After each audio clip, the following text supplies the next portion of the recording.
see that really affecting the youth of today, where they don't understand that it will cost you something to achieve something else. I grew up with hardworking people. And so for me, I had two parents who taught me how to love working and love paying for the things that you're going to get. And if you understand that everything in the world is skill meets timing, then you know that you're only responsible for the skill part.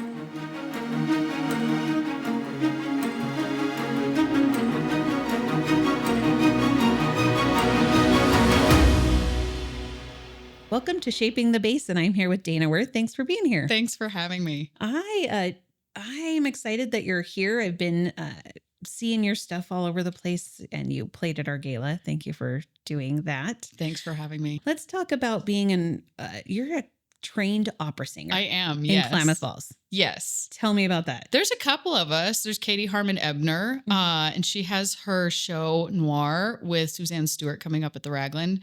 But I studied at University of Utah and Mannes Conservatory in New York, and I sang nationally and internationally in operas and musicals for a good part of my early 20s. Why opera? Oh, you got to understand a little bit about faith. I went off originally. I'm a product of the music programs here in Klamath. The wonderful Brent Hackinson was my orchestra teacher. Many people in this area benefited from his teaching over the years. Originally, I was going to go study instrumental education, and I got into it. I had just done Les Miserables at the Ragland. I had the great privilege of playing Eponine in that 12 years ago. And it just became this kind of small, still voice calling that was obnoxious in the back of my mind. You need to go into opera. You need to go into opera. And at that point, I really didn't know too much about it. But if you know anything about faith and callings, it's best not to fight that. And so I said, okay. And I went, and it became the most incredible adventure in the entire world. I really found where my voice fit. And that, I think, was the best lesson I got out of it. That's cool. Teach me something about opera I don't know, which is probably everything. Well, so opera began in kind of late Renaissance courts. I believe it's late Renaissance courts. I could be wrong on that, where they were court operas where you had people singing stories. There was already a liturgical, meaning a church tradition of people singing biblical stories, but it started branching out into more Greek and fairy tale type stories that they began writing music with. I believe Monteverdi was the first court opera composer. But from there, it became a stage art form, primarily sung by what's known as castrati, which are, I don't know if I can talk about that on this podcast. Okay. They're castrated males. I've heard this. Okay. Yes. Okay. See, I come from a ranching background. You're good. So for me, it's pretty normalized, but we don't want to offend anybody. But it causes the male voice to not drop. And so it creates these voices with incredible range and ability. They could sing for long periods of time without having to take breath because their rib cages grew very, very large like an adult male, but their voices stayed the same pre-puberty. And basically, that's how a lot of our singing tradition that we hear today has evolved, because they could sing for long periods of time and kind of figure out what the body was doing. And so when you hear operatic singing, that is a tradition that is literally hundreds of years old that has survived into modern age. That's really cool. Yeah. When you started on the venture and you went and got all this training, did you think you would come back to Klamath? No. How did that happen? Oh, this has been a giant, crazy faith journey for me, which honestly, whose life isn't. I was in New York at the time studying at Mannes Conservatory, and everything was going the way I thought it was going to go. I was studying with great people. I was set up to do a bunch of different things. And then through happenstance, everything fell apart. Nothing bad happened. It just, things stopped working. which there's a particular kind of resistance, I think, that comes with life where you understand that you are being made uncomfortable where you're not supposed to be. And I had one more contract in Italy where I was singing the governess in Benjamin Britten's opera Turn of the Screw, which is based off the novel Haunting of Hill House, and kind of a dark horror opera. And I called my mom and I said, I think I'm just going to come home after that and just sort of regroup and see, what I can do if I just take a second. Because I had just been going for about 7 years straight at that point, a little over that. And I told my mom, I said, I think I just need to maybe take a second and regroup, and then I'll go back out there and audition. That was the fall of 2019. And I had gone to the National Finals Rodeo to sing Anthem for Miss Rodeo America. And I came home, and in January, this odd little thing called COVID happened. And I got a dog, and there was nothing for me to do in New York or the East Coast or the opera world. And as a joke, my mom, who was, I believe, incoming Cattle Women's president at the time, Oregon Cattle Women's president, said, hey, you should sing some cowboy songs on your ukulele for the Oregon Cattle Women for their annual meeting, because morale was low at the time, which that is a very hearty group. We love them, and they do a tremendous amount for our agriculture and ag education here in Oregon, and really across America. But my mom said, oh, you should sing some cowboy songs for them. I said, okay. And so I played, I think it was 4 or 5 songs on my ukulele for their annual meeting. And I got 5 jobs from that. They said, oh, well, you'll bring your guitar next time. And I said, yeah, absolutely. I did not play guitar at that time. Oh, gosh. But I'd grown up playing cello, and I knew if it's that 10,000 hour rule to professional quality music, you're not really trying to get to 10,000 hours. You're trying to get to adequate, right? Which, praise the Lord, most cowboy songs are only about 3 chords. So you only got to get about 6 in there. Huge shout out to Music Store on Main, Brian and George. Just were, pun fully intended here, instrumental in helping me figure out what I was doing and learning all of that, and getting me set up with guitars and knowing what I was doing. And really, this whole community was tremendous in that. And from there, I just kept going. And, opera is, I would say, with no sadness, but sadness that it is dying, but it is just the nature of how things are, is a dying art form. We don't have the attention spans that we used to. We don't have the language populations that we used to. And really, had I stayed in that industry, I would not have been heard by as many people as I get to be heard by now. And this has just presented a huge opportunity for me to bring what I've learned to the communities that I love. Yeah. Beyond the obvious singing Mm-hmm. element of it, you've worked on a music video and stuff. I'm guessing Yes. there's other stuff you learned about the stage presence part of opera that Mhm. has helped you with what you're doing. Yeah, absolutely. I think one of the major things that I take away from opera and I bring into what I do now is, when you are singing opera, it is a holistic storytelling experience where everything about how you present, from the acting to the way you are inflecting the words when you are singing, is part of the storytelling.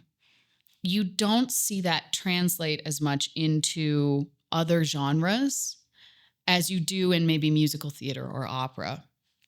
So having that training and having 5 years of acting training really has helped me become a more efficient storyteller when I'm bringing either my own work or kind of the traditional Western music or Americana folk music that I perform to life.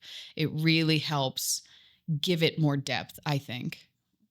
Was There, so you do the Americana kind of folk Hmm. music. Now that's what you're Yes, and Western, doing, traditional Western and music. Western. Why did you pick that? Just because you like it? It so because of the way that my voice is trained, uh, it handles more classic, simpler melodies beautifully. And also I love that genre of music. Controversial yet brave. A lot of modern country music is pop music with a Southern accent.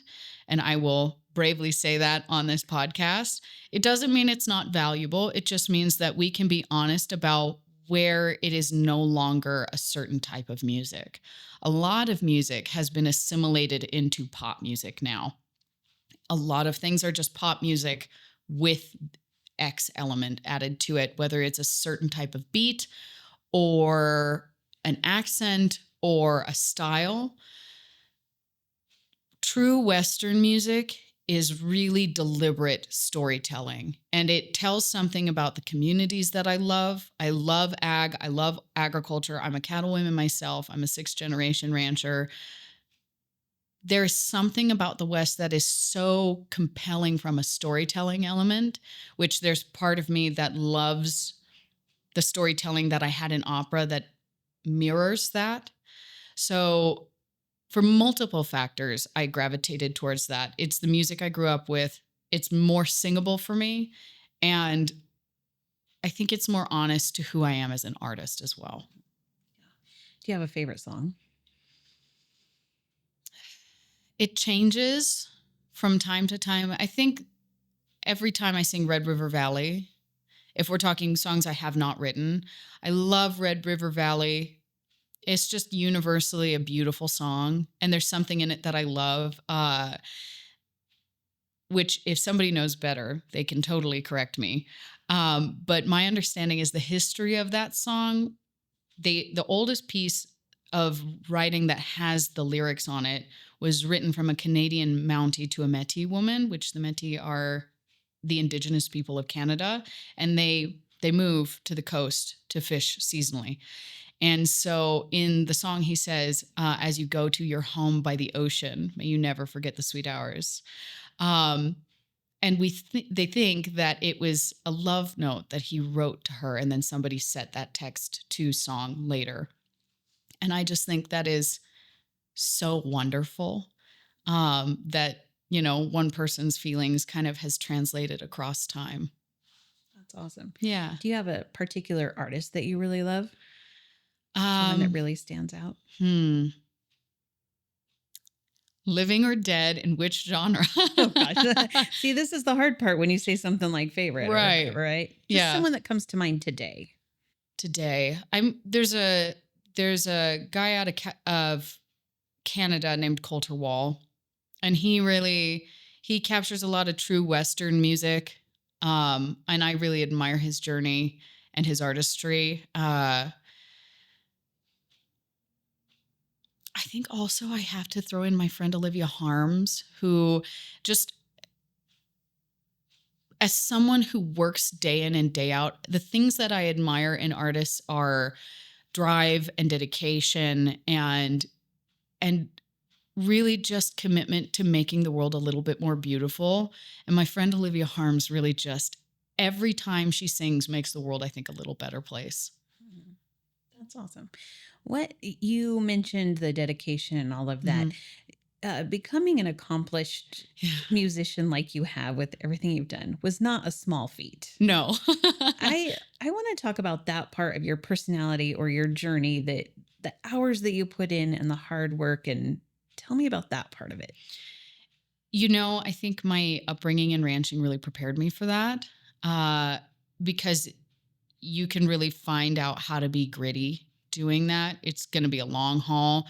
And that's, I think, in a world of immediacy where we have phones and cameras and microphones and everything is readily available in 5 minutes, and I can go on Instagram or Amazon and I can buy exactly what I need. I think people don't understand the value of skill anymore, and they don't understand what it costs to be proficient in something. And I see that. I teach in the basin.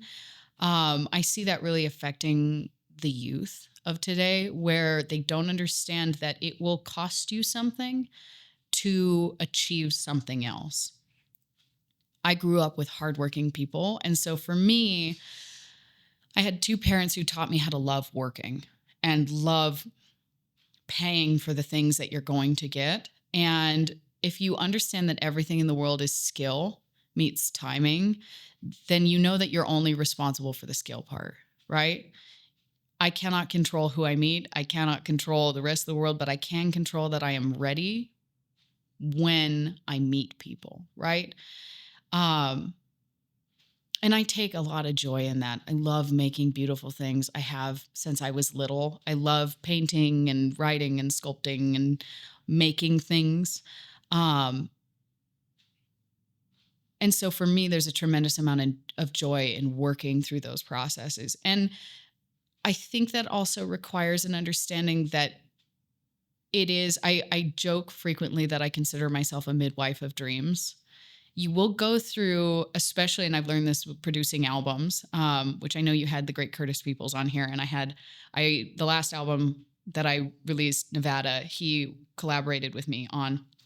Tremendous, tremendous musician. A boon to our community for sure. You're going to go through a process where you have to give art the space it needs to become what it needs to be. And I think people jump to making it what the world wants it to be. They jump to assimilating things into what works instead of what's uncomfortable and maybe what is more organic to you. And that is, I think, more the work than the skill. The skill is just hours. The skill is just understanding that you are going to put in hours. It's not about perfection. It's about hours and time and just literally doing it. But allowing yourself to go through the process of making art and allowing the art to become what it's supposed to be and bringing it into the world, I think that is more challenging because it demands authenticity. I don't know what to say after that. That's just what I'm gonna say. How many albums have you done so far? I've done 3 albums and 1 EP. Okay. And I do not know anything about the music industry. Totally fine. So I know there's multiple ways to get a book published. Is it the same with music? Yeah, I am entirely self-produced. I own my own record label, Alchemy Studios, and I think the most fun, I'm going to be excited here for a second. The most fun part of coming out of the opera world, which is so steeped in tradition and boundaries, and you have to do this and you have to do that and you have to talk to this person and you can't do that unless somebody gives you permission, that was probably the biggest part of the industry that I did not like. The world is your oyster outside of that. And really quickly, I realized that I could just literally do whatever I wanted. And I was starting into the industry and I was like, okay, I got to get something out there for people to listen to. And that's where the idea for Fable came from. And early on, I really wanted to make whole art pieces that had some sort of understanding. So Fable really has a lot of Aesop's fables, kind of those sorts of lessons in it. And that's reflected in some of the imagery that I used for it. Turns out you can just get on something like DistroKid or CD Baby, upload your little audio files, file the copyright, and release music. And it's more extensive than that. And if you talk to someone like Nick DePew from Klamath Music, he has a tremendous amount of knowledge on that. But really, you can just sort of do it. And I kind of pinch myself every time somebody sends me a screenshot of their Spotify and they're like, oh, look what I'm listening to. Or something that people don't know is that there's an app called Spotify for Artists. And you can see when someone's listening to you on the app, which is super fun. You'll see there's 2 or 3 people listening in Canada, or there's 2 or 3 people listening in America, or whatever you're looking for. And it's really cool to feel so connected. So to answer your question, yeah, you can just release whatever you want. Do it. Which is good and bad because the market is flooded. I bet. but you don't have to wait for permission, which is great. So the part of the reason I was going to ask was I was going to ask you if it's hard to stay authentic to what you like, but if you're self-producing, that probably makes it a little bit easier. You It don't have influence. it does. This is something I wrestle with all the time. I am my own artist entirely. I go by the best opera singer in the West because I believe there's only one of me. Uh, and it's really challenging not acquiescing to what people think would move you along when you know it's a no. And sometimes that discernment comes from kind of somewhere else, or sometimes that comes from just understanding what you're doing. This path is not for the faint of heart in that respect. I have never been mainstream ever. I am just not a normal person. And when I say that, I think everybody is unique for sure. But you can ask my mother. I'm not a normal person. I'm a very weird bird for sure. And that influences everything. And when you know you are not typical, you cannot be otherwise. You are wearing shoes that are too small for you. And I had a conversation with a record label that was interested in me. And basically what they wanted to do was make me into your stereotypical Nashville blonde, because it works. It's the Dolly Parton kind of archetype, and it sells because that's what people want to drink and listen to, is a little gal in the denim shorts with the big blonde hair singing about heartbreak. And that's okay, but that's also not true to the Western kind of way of being, which is being painfully authentic. And you see someone like Charlie Crockett, who is just doing his own thing and has very publicly documented his rise, because a few years ago, he was singing on New York subways, and now he's singing for sold out stadiums. This is anybody's game. And so it doesn't behoove you, as painful as it is, as more expedient as it would be, to assimilate into what sells faster. And I think as an artist, you have to know what you want. I want to sing for the world. I really do. And I think you must admit that to yourself, no matter how uncomfortable of a statement that is, because it is associated with so many stereotypes and assumptions about where someone's mind might be. But you also have to live with the knowledge that if you are on earth to sing one song for one person, and then your number's up, and that was your whole purpose in being here, then that's good enough. And they both have to live, I think, inside of you. And you have to be able to negotiate with both of those things, where music is a service to the world around me. I am here as a servant of the talent that I've been given. And it's my job to bring that into the world and share it with as many people as possible. This is not about me. It shouldn't be about me. I'm just the vessel. And that's complicated. But I don't think, if you want to share yourself in the way that I feel that I should share myself, you can assimilate into what is more stereotypical. It's easy to get lost. Don't know which path to take, what to post. In the social media jungle, video is king. Your kids are obsessed, your customers are addicted, we're all hooked, and social media sites prioritize videos. So when you're ready to stand out from the crowd, reach out to 40 Deuce Films. Feeling over everything. You've talked about faith and where you think you're supposed to be, and authenticity. Yeah. And being a weird little bird, I think is what you said. Yep. Those were your words. Were you always that way, or did you ever fight with wanting to like fit in and be like everybody else? Yeah, I think the literary character that I most associate with is Jo March from Little Women. And I was blessed with a mom that understood that she'd been given a different child. And, my sister and I are both really high drive individuals, just in really different areas. But my mom knew that I was different and really made sure that I had opportunities to cultivate that really young. Um, and made sure I got out and I saw different types of art and theater, which the Ragland has always had ballets and different types of classical artists and things like that. And so we always went to the plays. We always went to everything. We'd go to Ashland and see, the Shakespeare Festival and things like that. My dad is also an English lit major, full rancher, English lit major.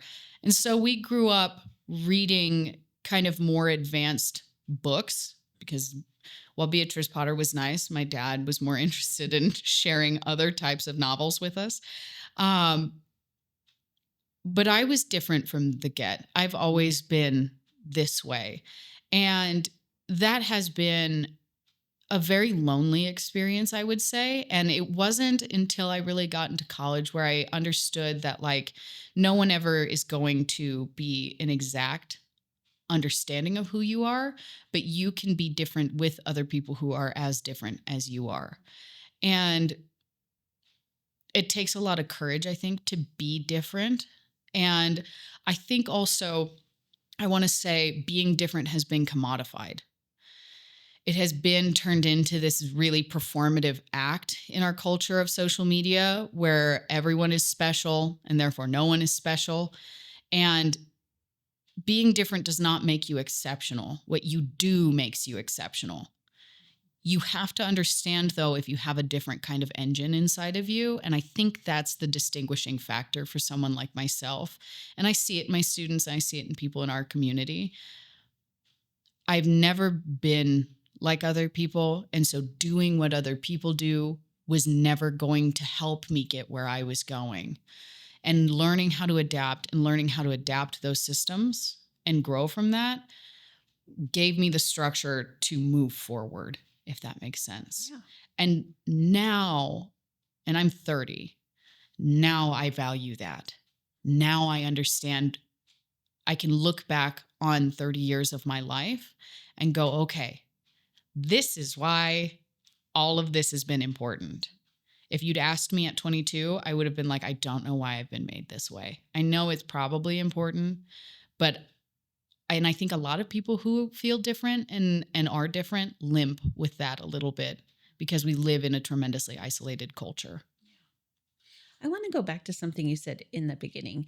You made a statement about faith and being in a situation that's uncomfortable, and Mhm. maybe that is Yeah. a sign that you're not supposed to be there. Yeah. And sometimes I think people think that's just part of the growth. So how do you know Uh-huh. when it's a sign? Do you have an Yes. idea? When Yeah. do you know what to sign? This is actually one of my favorite topics. Life is about being uncomfortable, and growth is about being how long can you be uncomfortable? How long can you tolerate discomfort? And the more you practice tolerating discomfort, which, to clarify, that is not abuse, that is not danger. That's not what we're talking about here. The longer you can tolerate being uncomfortable, the more your capacity for discomfort expands. And then you can handle larger things. So, when we're kids, we learn to tolerate discomfort by having to sit as our mom talks to her friend, after church or whatever. Because we don't want to do that. So we practice tolerating being uncomfortable in small ways. And maybe that expands to you get your heart broken in high school. Or, which was more pivotal for me, I did cross country at KU. How long can you be uncomfortable running? Running is just about being uncomfortable. It's not about being fast. It's just about being uncomfortable. I was not the fastest kid, but I could be more uncomfortable than a lot of people for a very, very long time. So when you are in a space where you are no longer supposed to be comfortable, I find that the things that were once easy, the things that were once simple become really not simple, and things start ringing hollow. So an example of that would be, let's say you are, and I'm not referencing anything specific here, I'm just saying, let's say you've performed at the same bar over and over and over again, and you see the same people every single night.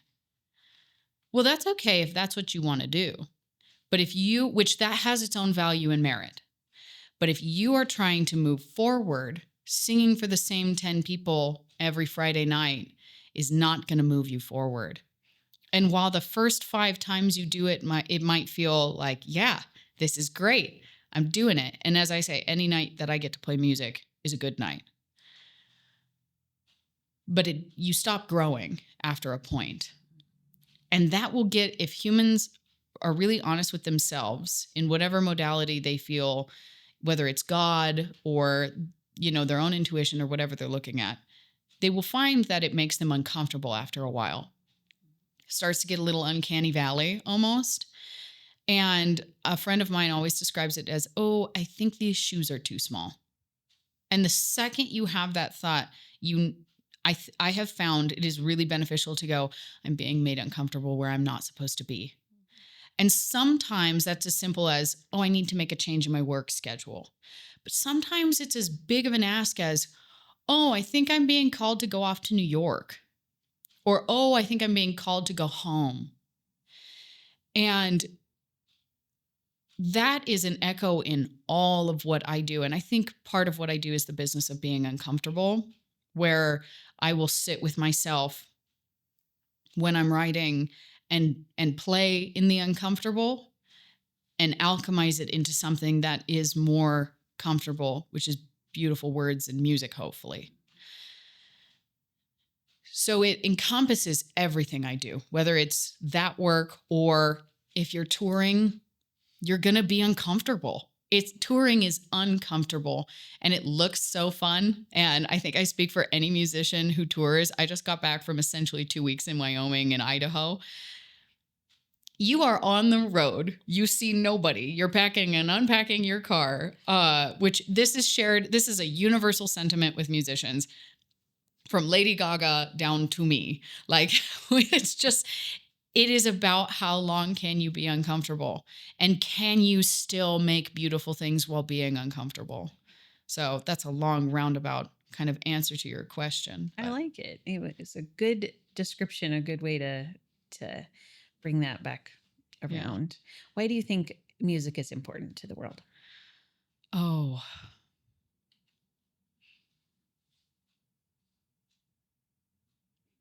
I think music, from a physics standpoint, music is vibration. Humans are mostly water. That vibration travels from me to you and changes your cells, literally changes it. We know that music releases hormones and things like that in the brain. Also, huge bonding tool because we're sharing voices with each other, which is a huge comfort signal for humans. I think it's beyond that, though. I think music teaches us empathy. It's a reflection of the inner world into the outer world. It translates the inner narrative to the external in a way that is temporal, meaning it only happens once. So I could sit here and sing the same song 4 times, and each of the 4 times are their own experience. Because even if you're playing the same recording over and over again, time has passed and you are different. And I think in a world of disconnect and you see that reflected in the music too. The music world has become highly commodified, where the music is not always honest. It's a lot of like grocery store music, as I like to call it, where you'll get surface level music that is there for people to get drunk and not really listen to.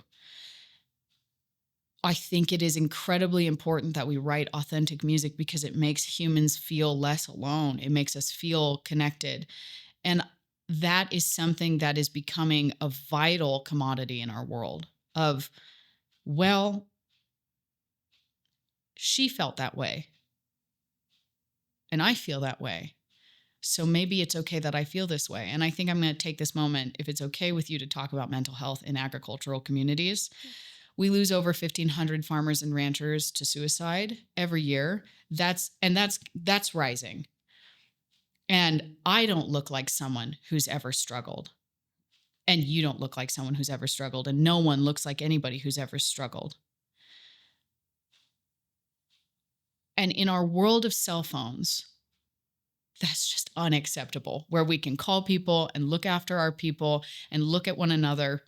And I wrote a song called 8 Years in the North Star, where I talk about my experience, because I woke up one day and realized that I had lived 8 years past the day that I tried to take my own life. And there I was, and my world was better, and I had a dog, and I had, my favorite line in the song is, I lived to wear my mama's hat, and I wear this green hat that was my mom's. And it's the littlest thing. But if I can say that to the world through song and people feel it and understand that I am very glad that I stayed, that's only something music can do. Because it goes beyond me just saying that I stayed. It's me feeling as I am singing through vibration that tells you how I feel about staying, which is glad. And I think things like that, whether it's something as serious as mental health, which is vitally important. I think I'm also going to shout out the Agri-Stress Hotline. Those ladies do an incredible job. It's a tremendous resource for ag, especially in Oregon, that provides more resources than just mental health counseling. They can help get people situated with other resources that might help them kind of come out of the shadows, and help their operations as well. But I wouldn't know who they were had I not written that song and not sung that at Oregon Cattlemen's annual conference, which is how I met those ladies and the wonderful people at the Ag Extension office that work on that. Music is a tremendous connective tool. And so, whether it's just making someone happy or it's something as serious as connecting us all and making us feel as if no one is alone, then I think that's worth doing. I think that's worth preserving. And I think live music is worth preserving as well, because it affects us differently than just listening to something through a box. That is beautiful. And I don't know what to say after that. I am so thankful that you have followed your faith and you're where you are. Yeah. And I'm thankful that you were willing to share all of that Absolutely. with us. If people want to listen to you, where can they listen? They can find me on Spotify and iTunes and Apple Music. They can go down to Music Store on Main and pick up a CD of mine. I'm also on Instagram at Dana Wirth Official. And if you follow me on Instagram, I do singing tips and you get to see a little bit more of the journey and you get to come with me. And I think those are all the places you can listen to me. I'm pretty much on every streaming platform except TikTok and Snapchat. And I have very good reasons for that. I'm a millennial. I got limited dopamine. So TikTok can't have my dopamine. That's fantastic. That's the quote. I like it. Thank you for your time. If Of I were course. to give you $250,000 to make a difference in our community, what would you do with it? Ooh. $200,000. That's so much money. See, I'm a broke artist, so that's like, that's almost hard to fathom.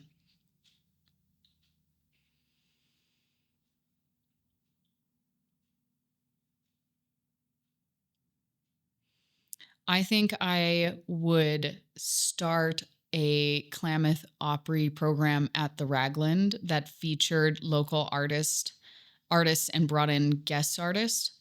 Kind of like a Hee Haw meets Klamath Falls meets Grand Ole Opry program. That paid and supported our local artists. Doesn't necessarily have to be country or Western music, but really paying musicians' bills helps everyone because it helps our local nightlife. It helps our culture. Go out and watch local musicians, throw tips in their jars, because it just it breeds local economy.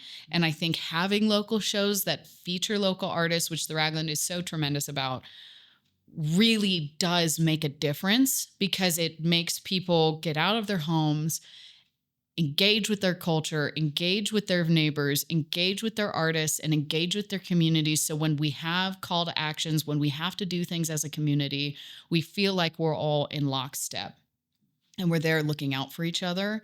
So I think I would do something like that I love that. and maybe buy a few of us Sprinter vans, because So you that could- would be nice. If you want to Easier to tour. donate to the Sprinter Van Musician Fund, I think there's about 1 million of us in Klamath who would love Sprinter vans for Christmas. That's awesome. Do you have a role model? I have several. Tell me about one of them. I'm going to tell you about 3, Okay. but I'll keep it short. Maria Callas was a very, very famous Greek opera singer who has just been a foundational inspiration for me as an artist. Just unapologetically artistic, and put her voice first and put the art first, and was clear in her boundaries regarding that. And if you've never listened to her sing, Angelina Jolie did a phenomenal job portraying her in the movie Callous on Netflix. But she just was a tremendous artistic mind in the world. And the advice that she gives young singers and that she gives female artists in particular, because the world can be pretty scathing to us, really shaped me. I think my students are my role models because I watch them try in so many ways. And I think it gets harder the older you get to try, just try and play and do something. And I watch them do that all the time in just brave, crazy ways. And that inspires the heck out of me. And then I think I would have to include my mom. Cliche, I know.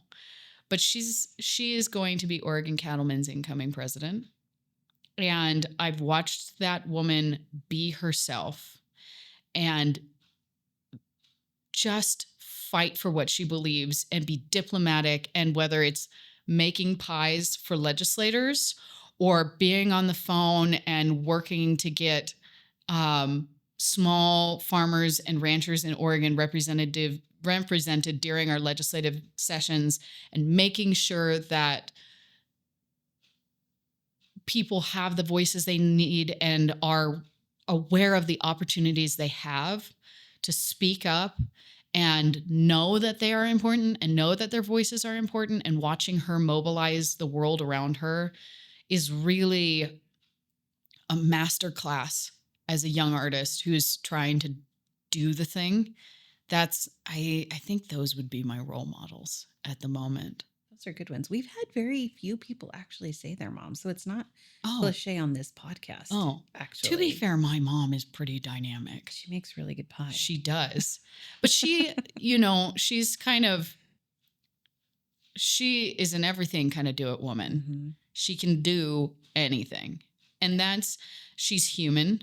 And that's, I think, the best part is that she is just unapologetically a human being. And it's rare you see that level of excellence paired with that level of humanity. And there's a wonderful author named Terry Pratchett who wrote Where the Falling Angel Meets the Rising Ape. And I think about that duality in humans all the time, where we are these highly perfectionistic, excellent, high drive creatures that are just really kids still trapped in aging bodies.